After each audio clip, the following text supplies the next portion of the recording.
Olá, estamos no ar com o CB Poder, programa do Correio Brasiliense, em todas as plataformas digitais. Chegamos até você pelas redes sociais, a TV Brasília e os principais tocadores de podcast do país. Se liga e participe aqui com a gente em nossas lives do Correio que você pode escolher, Facebook, Twitter ou YouTube. Eu sou Ana Maria Campos e aqui com a gente hoje o desembargador aposentado Carlos Divino Vieira Rodrigues. Ele foi do Tribunal de Justiça do Distrito Federal durante 28 anos, foi da Vara de Meio Ambiente e Desenvolvimento Urbano, Fundiário, e vai conversar aqui com a gente hoje. Bem-vindo, desembargador. Eu agradeço imensamente pela oportunidade de a gente ter um ponto de contato com a sociedade. Isso é muito importante. O senhor foi desembargador, foi juiz, durante 28 anos esteve no Tribunal de Justiça do Distrito Federal e Territórios e no final de 2020 o senhor pediu aposentadoria, né? Nesse tempo que o senhor esteve no tribunal, o senhor viu uma crise tão grande entre o judiciário e o executivo como a gente vê hoje? Não, de forma nenhuma. E isso tem se mostrado bastante acentuado e que desperta a nossa atenção, fazer um olhar crítico para o que está acontecendo. É necessário, é importantíssimo que nós tenhamos debate sobre esse assunto, a meu ver. Está passando da hora de que repensemos o que estamos fazendo hoje em relação ao equilíbrio político da nossa nação. Sempre o olhar da justiça é de que a palavra final tem que ser do judiciário, mas a gente tem razoabilidade nas decisões atuais em relação a esses temas de grande repercussão que permitem que a palavra final fique mesmo com o judiciário, no seu entendimento? Eu sempre preguei uma ideia de que mesmo a jurisdição ela tem que ser democrática. Embora seja um problema de como que essa jurisdição será democrática pelo próprio sistema de preenchimento dos cargos da magistratura.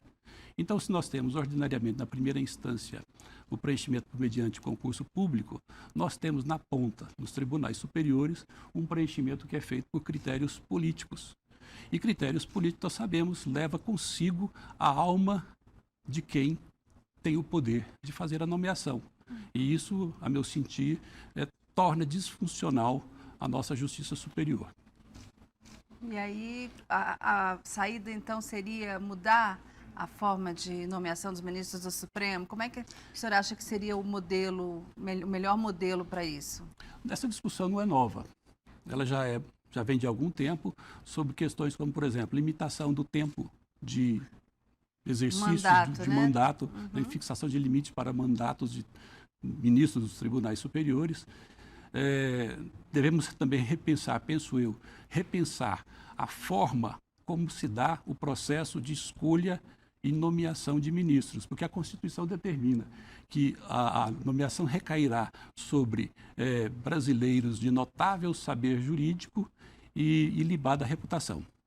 Então, são critérios subjetivos que têm, na prática, uma indicação pelo chefe do Executivo e depois uma sabatina pelo Senado, no caso dos ministros.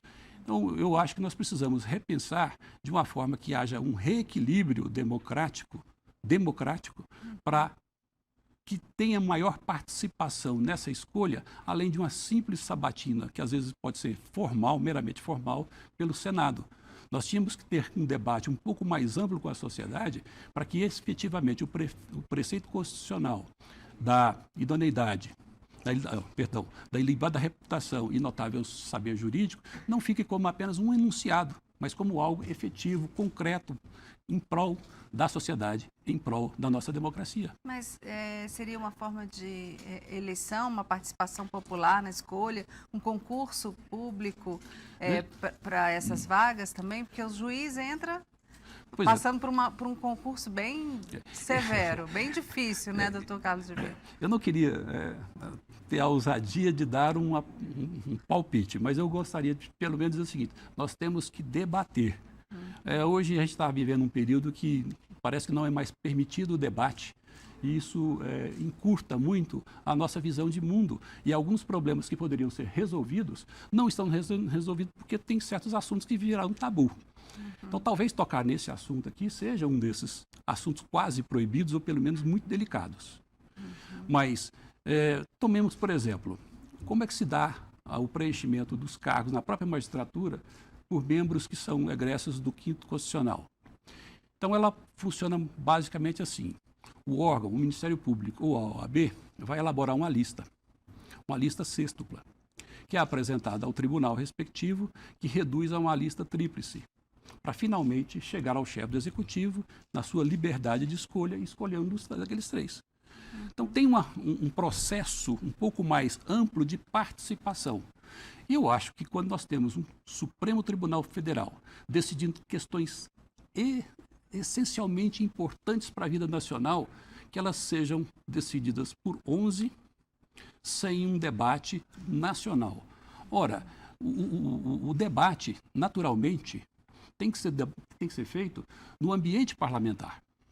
É o parlamento que é a sede para esses debates sobre quais são os nossos rumos enquanto nação, enquanto estratégias de uma nação, estratégia de sucesso, desenvolvimento, de facilitação da vida, de progresso para todos. Mas quando se tem um debate restrito a 11 ministros no Supremo, sem que tenha sequer uma participação maior da representatividade daquele de onde emana o poder, porque o parlamentar, no sistema representativo, é a voz do cidadão. Mas como é que decide em favor do cidadão, sendo que quem o representa não teve participação no debate? A gente teve um tema que foi muito polêmico, que foi muito discutido, que foi o indulto, a graça, né, que o presidente Jair Bolsonaro concedeu ao deputado Daniel Silveira, que foi condenado a 9 anos de prisão por ter feito agressões, injúrias, calúnias em relação ao Supremo, a ministros do Supremo. Esse foi um caso muito polêmico porque o presidente Bolsonaro e o grupo bolsonarista que defende o deputado dizem que foi um inquérito que foi na verdade foi o que realmente aconteceu e é o que eles alegam que é o motivo desse perdão judicial, que o próprio tribunal era vítima, investigador e juiz neste caso, né? Sistema inquisitorial. O senhor, como é que o senhor vê esse caso? Agora o senhor não está mais na ativa, o senhor pode dar sua opinião sem se comprometer. Não, com todo respeito a quem pensa de outro modo, mas nós superamos o período inquisitorial. E a divisão das funções foi, então, acometida a órgãos independentes para que preserve o princípio da imparcialidade do julgamento. Então, nós sabemos, desde a experiência da Inquisição, que quem é investigador não pode ser julgador. Quem é investigador leva consigo a paixão pelo conteúdo da conclusão investigativa que ele obteve. Então, não é possível isso. Então, eu particularmente acho que esse inquérito das fake news não deveria ser como está sendo feito, deveria ter a participação efetiva, a requerimento, a provocação inicial do Ministério Público, se entendesse que era o caso de fazer a provocação, e depois desenvolver-se dentro do princípio de um juízo natural, que é isso que nos garante a Constituição, e é isso que nós precisamos repensar, porque, a meu sentir, há um desvio dessas competências e que isso está afetando, inclusive, o equilíbrio entre os poderes. Porque dá para notar que são problemas delicadíssimos que, à medida que o Supremo toma decisões de caráter vinculante, e nós temos que lembrar que as decisões vinculantes não são apenas por súmulas, mas também no que nós chamamos de decisões repetitivas, casos repetitivos. Esses casos repetitivos geram decisões que são vinculantes, ou seja, nós tivemos uma verticalização da jurisdição. Essa verticalização da jurisdição, ela tem, a meu ver, um fator negativo, porque ela engessa o pensamento. E aí volta naquele tema que a gente falou no começo da entrevista, né, doutor Carlos Divino, Exato. que se essas pessoas que estão formando essa jurisprudência estão no Supremo por uma indicação política, na verdade quem está definindo a jurisprudência do país são os políticos. Sim, e não o parlamento. Então nós vemos uma distorção dessas competências e isso quem sai prejudicado não é apenas o cidadão, a própria instituição da democracia. Então nós precisamos trabalhar com medidas que reforcem a democracia. Mas nós estamos vendo justamente um movimento contrário. empurrando a democracia de volta. Então, temos a oportunidade de evoluir, mas estamos evoluindo. Qual é a sua opinião em relação a esse perdão judicial, a graça que o presidente deu ao deputado? Isso é legal? É constitucional? Como é que o senhor julgaria se passasse na sua mão? Particularmente, eu defendo a menor ingerência de um poder sobre o que o outro faz.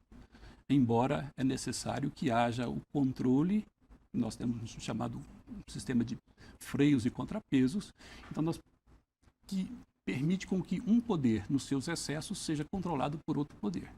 E aqui nós temos um problema sério, porque o executivo pode ser controlado pelo legislativo e pelo judiciário. O legislativo também. Mas eu pergunto, quem controla o STF?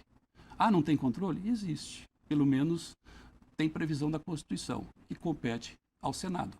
E o Senado tem exercido esse controle? Então, o que a gente vê aí, até mesmo na mídia, é uma explicação dizendo que o quê? Senadores que têm problemas na justiça serão julgados pela competência natural do STF. O STF, por sua vez, quando tem que ser controlado, e aí nós temos inclusive os pedidos de impeachment, que estão engavetados. Então, até eu acho que nesse ponto aqui, se me permite abrir uma observação, nós temos a lei do impeachment, que é de 1950, com umas revisões em 2008, 2010, mas examinando a lei, nós não temos um procedimento que impeça que, uma vez apresentado um pedido de impeachment, ele possa ser engavetado por um diretor, por um membro da mesa diretora ou por um presidente de comissão, seja na Câmara, seja no Senado. Então nós precisaríamos, e isso também é assunto para o Parlamento, para resolver esse problema de que o procedimento do impeachment, uma vez protocolado, ele tenha seguimento. Não estamos falando aqui em condenação de ninguém. Nós estamos falando apenas de procedimento que resulte no fim, num julgamento que diga absolvido, condenado. É isso que nós precisamos. Agora, voltando ao caso do indulto. Se eu defendo que deve haver uma menor ingerência de um poder sobre o outro, exceto para controlar um ao outro pelo sistema dos freios e contrapesos, isso está na Constituição, na medida em que decide o chefe do Executivo em conceder o indulto, isso tem que ser visto como uma forma de prestigiar, de positivar a decisão. E o que nós temos visto talvez seja uma desconstrução daquilo que se faz. Então, a desconstrução deve ser aplicada em casos onde o que nós queremos desconstruir é ruim. Mas quando nós queremos desconstruir o que não é necessariamente ruim, nós podemos criar motivos para atritos entre poderes. E atritos entre poderes, nós sabemos o que está dando. Nós precisamos hoje... Não teria uma forma do Congresso intermediar esse embate? Porque o Supremo condenou, é um poder. O presidente perdoou, é um outro poder. Está tudo previsto na Constituição. E já que existe um confronto, não caberia ao Congresso, ao Senado, dirimir essa questão? Qual a sua opinião? O senhor acha que o Senado se omitiu? Sim, inclusive as decisões são vacilantes. Ora, dentro do Congresso, se decide que quem tem a última palavra é o próprio Congresso. Ora, dentro do Judiciário, se diz que quem tem a última palavra é o Congresso. Mas nem sempre há uma harmonia dessas decisões alinhadas a essas propostas, a essas soluções. Então, tem que haver um pragmatismo, ou é ou não é. Então, quando uma situação, num determinado momento, se resolve de um jeito e num outro momento se resolve de outra, nós estamos trabalhando com casuísmos. E casuísmo não é algo palatável, agradável, benéfico. E o cidadão que está em casa, que vê essas coisas acontecendo, ficam pensando, quem está com a razão? Aí vira o embate, essa polarização que já existe nesse país. Quem é a favor do presidente Bolsonaro tem uma tendência de condenar o Supremo. E quem é contra tem uma tendência de defender o Supremo, independentemente de estarem ou não agindo corretamente. Talvez a falta de discussões democráticas, verdadeiramente democráticas no Brasil, e em determinados momentos quase que uma proibição de discutir certos assuntos, seja um pouco responsável por isso. Porque, afinal, Se nós tivéssemos, desde o princípio, nos dado a oportunidade de debater com sinceridade, talvez não tivéssemos chegado a esse problema. Então, eu vou falar, vamos pegar um pouquinho de doutrina, sobretudo hoje, isso está nos fundamentos da conciliação, em que os principais vozes da conciliação, da mediação, eles trabalham com a ideia de conflito. Conflito de ideias, isso também é meio filosófico para Foucault, por exemplo, né? A ideia das espadas em luta, as faíscas são as luzes. Então nós precisamos ter debates honestos, sinceros, produtivos, para encontrar nossas verdades, nossos rumos. E hoje o que aconteceu? Por falta de debate sincero, nós entramos numa rota de colisão total. E quando os lados entram em rota de colisão total, como está acontecendo agora, nós temos essa polarização dramática, radical, que não permite mais o debate. Eu acho que numa democracia deve haver sempre o debate, deve haver sempre a oposição. Mas que tipo de oposição que nós estamos falando? Estamos falando de ideias. Nós estamos vendo oposição que é praticamente quase um ato de guerra. Agora, a gente está entrando no período de campanha eleitoral, que vai ser no segundo semestre, mas os partidos estão se preparando para essa discussão. O senhor acha que esse embate vai piorar nesse momento de campanha? Eu sou otimista. Eu acho que essa crise ela é extremamente valiosa, mas nós precisamos saber extrair dela as lições que essa crise possa nos dar para um sentido mais prático para a nossa vida social, política e até mesmo jurídica no Brasil Tem que agora. avançar, né, desembargador? Nós não podemos ficar nessa eterna luta insana de irmão contra irmão, né? A gente vai num breve intervalo, 1 minuto, e a gente volta com mais CB Poder, que hoje recebe Carlos Divino, desembargador aposentado do Tribunal de Justiça do Distrito Federal e Territórios. Até já.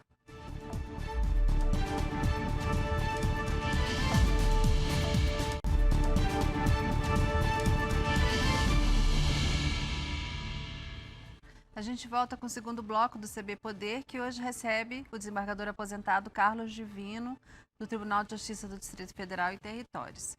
Desembargador, o senhor neste ano se filiou ao PSD, no prazo perfeito para quem pretende se candidatar. O senhor tem algum projeto político? O senhor quer concorrer?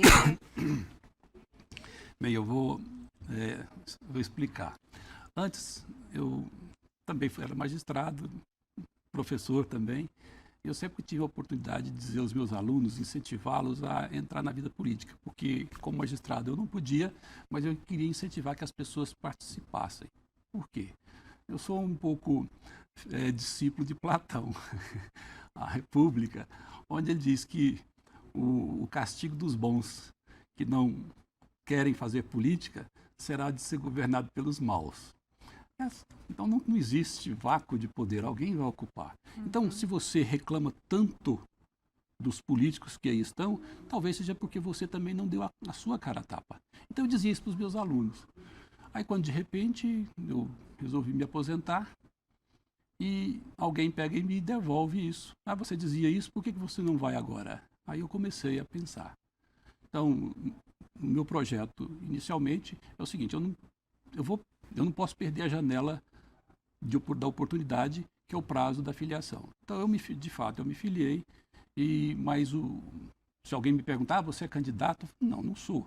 Até porque nós teremos que verificar isso na convenção partidária, que será em agosto, final de julho, início de agosto, alguma coisa assim. Então, até lá, o que pode ser feito é amadurecer uma ideia. E, em torno de uma ideia, construir um projeto completo. Mas dentro das possibilidades que existem, pelo que o senhor já imaginou, se o senhor for candidato, seria um cargo no parlamento, no Congresso? Não seria um cargo no Executivo? Não, eu não tenho nenhuma afinidade com o Executivo, porque as minhas ideias, eu gosto do debate. E o recinto próprio para o debate é o parlamento. Então, por questão de coerência, eu não vou levar minhas ideias para um fórum onde ele não tem ressonância. Então, inclusive, foi cogitada também até a mesma questão. É uma vaga na Câmara Federal ou na Câmara Distrital? Aí eu disse, olha, respeito demais e tenho um profundo admiração pelo trabalho do legislador distrital.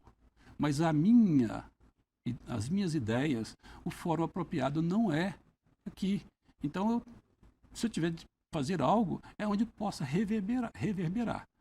É onde, por exemplo, o senhor pode discutir essa questão da atuação dos ministros, dos tribunais superiores, forma de escolha para os tribunais. Inclusive, e não apenas isso, mas tem outras questões também. Por exemplo, a gente está vendo tudo isso todo dia na mídia, que o Supremo invadiu a competência legislativa ao editar uma súmula, ao julgar de forma vinculante uma determinada questão.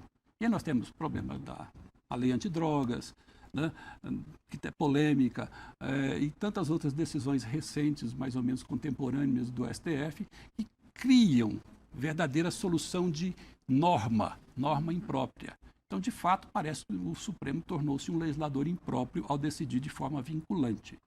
Então, o que é que deve ser feito? Se nós criticamos aqui no primeiro bloco que isso não foi feito precedido de um debate no âmbito do parlamento, nada impede que nós pincemos todas essas decisões polêmicas e levamos de novo para uma discussão no âmbito não judicial, mas no âmbito legislativo.